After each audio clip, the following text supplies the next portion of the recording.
to listen. Rule 11 is don't bother children when they're skateboarding.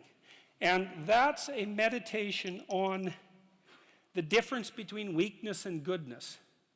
You see, one of the things that's happened in our society, and especially with regards to our attitude towards men, but also our attitude towards the masculinity in women, so it's just as toxic for women, is that we seem to have concluded that strong men are dangerous, and that's partly because we think Western culture is a tyrannical patriarchy, and the only reason you get to the top is because you misuse power. And so all the men who are at the top of the hierarchy are all misusing their power, and they're all tyrannical, and all the guys who have the aim and ambition to achieve that are just tyrants in training. And that's sort of the basic attitude that we have towards our own culture and towards young men now. And that's just, there's everything about that is pathological and inexcusable and shameful. I mean, first, the claim that Western culture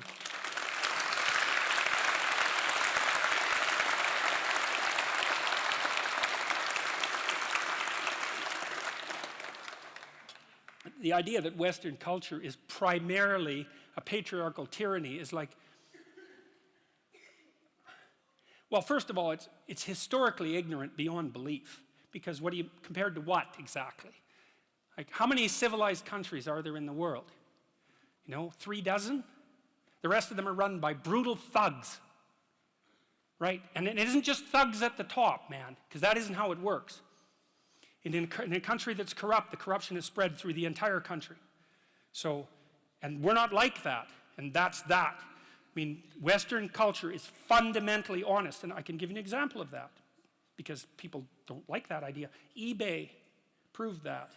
Because here it did. It was a very interesting thing, because when eBay first popped up, like the cynic would say, eBay's not going to work because I don't know you. You live on the other side of the country. You're going to send me junk, and I'm going to send you a check that bounces. And that'll be the end of eBay, right?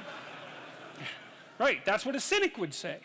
And then what happened was that brokers popped up and they said, well, look, we'll guarantee the exchange, right? For a fee, 10%, we'll make sure that you don't send junk, and we'll make sure your check doesn't bounce.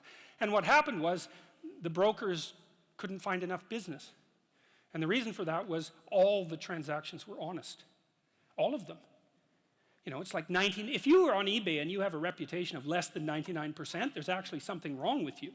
You know, okay, 98%, but really it's that tight. And so the default position was, you're offering this, I'll buy it, we'll make the exchange fairly. And what happened was a bunch of capital that was frozen, technically speaking, junk that people had that other people could need, got freed up, and eBay freed up a tremendous amount of money for people, and it was all a consequence of default honesty.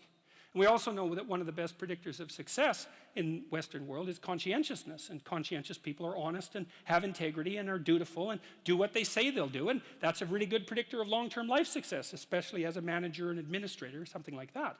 So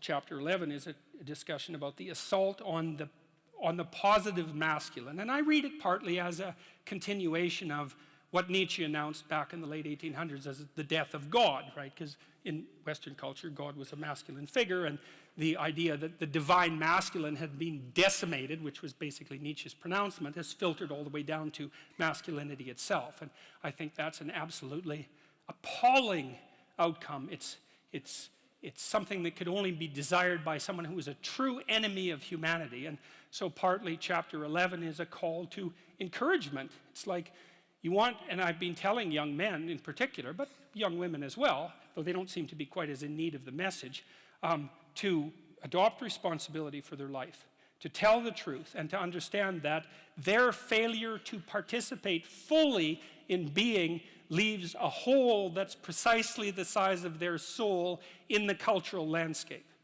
It's no joke. We need all the light we can possibly bring to bear on the situation.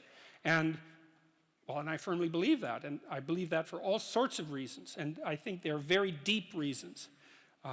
And that's partly why I would say Rules to Life also has, it's a funny book because it has a very religious core, but it's also very heavily grounded in evolutionary biology. So, but that's what chapter 11 is about, and it's about people who are the enemy of the human spirit. The people who restrict children's play, for example, which is a particularly pathological thing to do. There's a movement now to not let children have best friends.